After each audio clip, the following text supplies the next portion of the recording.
Retire SP Subhash Babu കൂടി നമ്മോടൊപ്പം ചെയ്യുന്നുണ്ട്. ശ്രീ സുഭാഷ് ബാബു, അഫാന്റെ കേസിലേക്ക് കടക്കുകയാണെങ്കിൽ ഇതിൽ ഏറ്റവും വലിയൊരു സാക്ഷി അല്ലെങ്കിൽ ഏറ്റവും നിർണായകമാകുന്നത് അമ്മയുടെ മൊഴിയായിരിക്കും. പക്ഷേ പലപ്പോഴും അമ്മ മകനെ സംരക്ഷിക്കുന്നതിൻ്റെ ഭാഗമായിട്ട് കട്ടിൽ നിന്ന് വീണതാണ് മുതലായ കാര്യങ്ങളാണ് പറയുന്നത്. ഇപ്പോൾ അഫാനെ മാനസിക രോഗ വിദഗ്ധരടക്കം നിരീക്ഷിച്ചതിൻ്റെ ഫലമായി അഫാനെ യാതൊരുവിധ പ്രശ്നങ്ങളുമില്ല എന്ന് മാനസിക വിദഗ്ധർ രോഗ വിദഗ്ധരടക്കം പറഞ്ഞിട്ടുണ്ട്. അതേപോലെ തന്നെ അഫാൻ ആരോഗ്യ പ്രശ്നങ്ങളൊന്നും തന്നെ ഇല്ല എന്ന് മെഡിക്കൽ ബോർഡ് വിലയിരുത്തി. ഇതോടെ അഫാനെ ജയിലിലേക്ക് മാറ്റാൻ വേണ്ടിയുള്ള നടപടിക്രമങ്ങൾ ആരംഭിച്ചിരിക്കുകയാണ്. എങ്ങനെയായിരിക്കും ഇനി ഈ ഒരു കേസിന്റെ ഒരു വഴിത്തിരിവുണ്ടാകുക?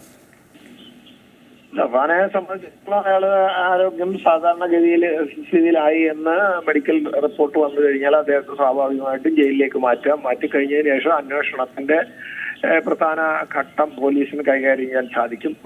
അതിനെയും കസ്റ്റഡി വാങ്ങിച്ചതിന് ശേഷം അയാളെ വിശദമായി ചോദ്യം ചെയ്യുന്ന അവസരത്തിൽ ഇതിന്റെ യഥാർത്ഥ വിവരങ്ങൾ എന്താണ്, ഇതിന്റെ കാരണം എന്താണ്, ഓരോരുത്തരെയും കൊന്നതിന്റെ കാരണം എന്താണ്, ഇപ്പൊ കേൾക്കുന്നത് നമ്മളിപ്പോ പുറത്ത് പല പ്രാവശ്യമായിട്ട് പല രീതിയിലും കേട്ടുകൊണ്ടിരിക്കുന്നതൊന്നും വിശ്വസനീയമായ ഒരു സാഹചര്യമായിട്ടോ അല്ലെങ്കിൽ കൊലയ്ക്ക് വിശ്വസനീയമായ ഒരു കാരണങ്ങളായിട്ടോ നമുക്ക് തോന്നാറില്ല.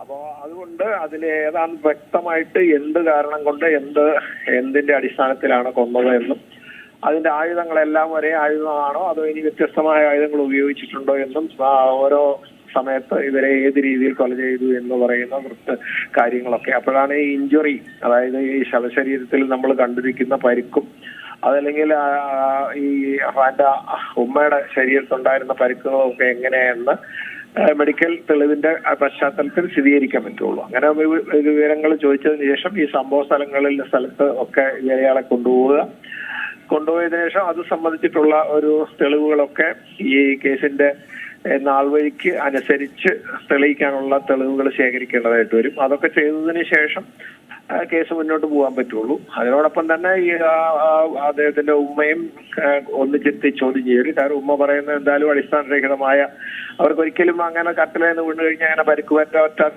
സാധ്യതയില്ല, എന്തായാലും ഇത് ആക്രമിച്ചത് തന്നെയാണ് എന്നവർ സമ്മതിക്കേണ്ടി വരും.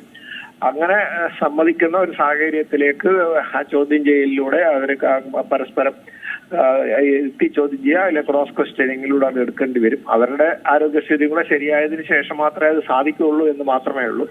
എന്തായാലും അതല്ല, ഇനിയും അത് തുടർന്നിട്ടും അപ്പന്റെ ഉമ്മ അതേമാതിരി തന്നെ പറഞ്ഞുകൊണ്ടിരിക്കുകയാണെങ്കിൽ അവരെ അന്വേഷണത്തിന്റെ ഭാഗമായിട്ട് നുണ പരിശോധനയ്ക്ക് വിധേയമാക്കണം എന്ന് പോലീസിന് ആവശ്യപ്പെടാം. അവർക്കത് നിഷേധിക്കാം, എന്നാൽ തന്നെയും അത് പെട്ടതിന് ശേഷം അവരത് നിഷേധിക്കുകയാണെങ്കിൽ എന്തായാലും അവർക്ക് പ്രതികൂലമായിട്ട് ഇത് വരുള്ളൂ. അപ്പൊ അവർ പറയുന്നത് കളവാണെന്നുള്ള രീതിയിൽ തന്നെ പോലീസിന് മുന്നോട്ട് പോകാം. അപ്പൊ അങ്ങനെയുള്ള വിവിധമായ സാധാരണയല്ലാത്ത ഒരുപാട് സാഹചര്യങ്ങൾ ഈ കേസിലുണ്ട്. അതുകൊണ്ട് വളരെ ശ്രദ്ധയോടുകൂടിയിട്ട് ഓരോ അവസരത്തിലും ഇതിന് മെഡിക്കൽ തെളിവുകളും അതിനോടൊപ്പം തന്നെ മനഃശാസ്ത്രജ്ഞരുടെ വിവിധ ആളുകളുടെ തെളിവുകളും അല്ലെ അവരുടെ സാന്നിധ്യവും അവരുടെ സഹകരണവും ഒക്കെ ഈ കേസിൽ ആവശ്യമായിട്ടാണ് വരുന്നത്.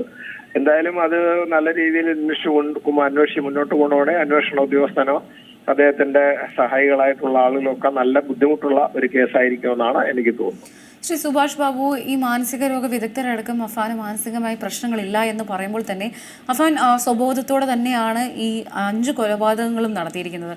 എത്രത്തോളം ഒരു ക്രിമിനൽ മൈൻഡാണ്, അല്ലെങ്കിൽ എത്രത്തോളം ഒരു കുറ്റവാളി തന്നെയാണ് അഫാൻ?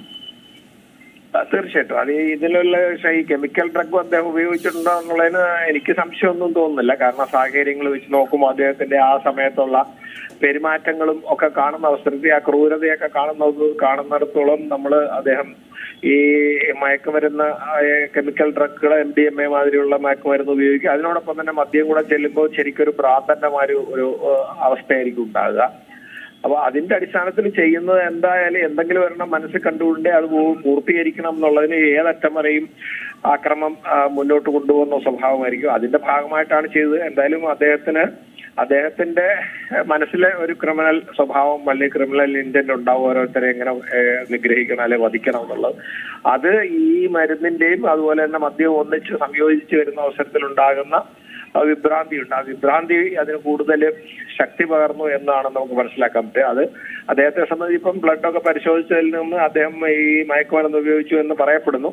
അത് ആധികാരികമാണോ എന്ന് പറയാൻ പറ്റില്ല. എന്തായാലും അങ്ങനെ ഉണ്ടെങ്കിൽ പിന്നെ മദ്യം വാങ്ങിച്ച് അതിന്റെ കൂടെ കഴിക്കുകയൊക്കെ ചെയ്തപ്പോൾ ഇതിന്റെ പരിണിത ഫലമായിട്ടുണ്ടാകുന്ന മാനസിക വൈകൃതങ്ങളും അതിനുണ്ടാകുന്ന അക്രമവാസനയൊക്കെയാണ് ഇതിനകത്ത് പ്രതിഫലിച്ചിട്ടുള്ളത്. അതൊക്കെ ഇതിന്റെ ഭാഗമായിട്ട് വരുന്നതാണ്. എന്തായാലും അദ്ദേഹത്തിനെ സംബന്ധിച്ചിടത്തോളം അദ്ദേഹത്തിന്റെ ഈ ക്രിമിനൽ മൈൻഡ് എന്ന് പറയുന്നതിന് ഉണ്ട്. അത് അദ്ദേഹത്തിന് വിദ്വേഷമുണ്ട്, വെറുപ്പുണ്ട്, അവരെ വകവരുത്തണമെന്നുണ്ട്. അങ്ങനെയൊക്കെ ചിന്തിച്ചുകൊണ്ടിരിക്കുമ്പോൾ ഇത് കൂടെ മയക്കുമരുന്നും അതിനോടൊപ്പം തന്നെ മദ്യവും കൂടെ സംയുക്തമായിട്ട് വരുന്നതോടുകൂടി ഇദ്ദേഹത്തിന്റെ ഈ ക്രിമിനൽ രീതികള്, സ്വഭാവം അത് പർവ്വതീകരിക്കുകയും അതിന്റെ പരിണിത ഫലമായിട്ടാണ് ഈ കേസുണ്ടായതെന്നും പോലീസിന് തെളിയിക്കാൻ സാധിക്കും എന്നാണ് നമുക്ക് വിശ്വസിക്കേണ്ടത്. നന്ദിയുണ്ട് ശ്രീ സുഭാഷ് ബാബു പ്രതികരണത്തിനായി. പുതിയ വാർത്തകളും വിശേഷങ്ങളും ഇനി വിരൽ തുമ്പിൽ. എല്ലാ ഡിജിറ്റൽ പ്ലാറ്റ്ഫോമുകളിലും ഇപ്പോൾ സീ മലയാളം ന്യൂസ് ലഭ്യം.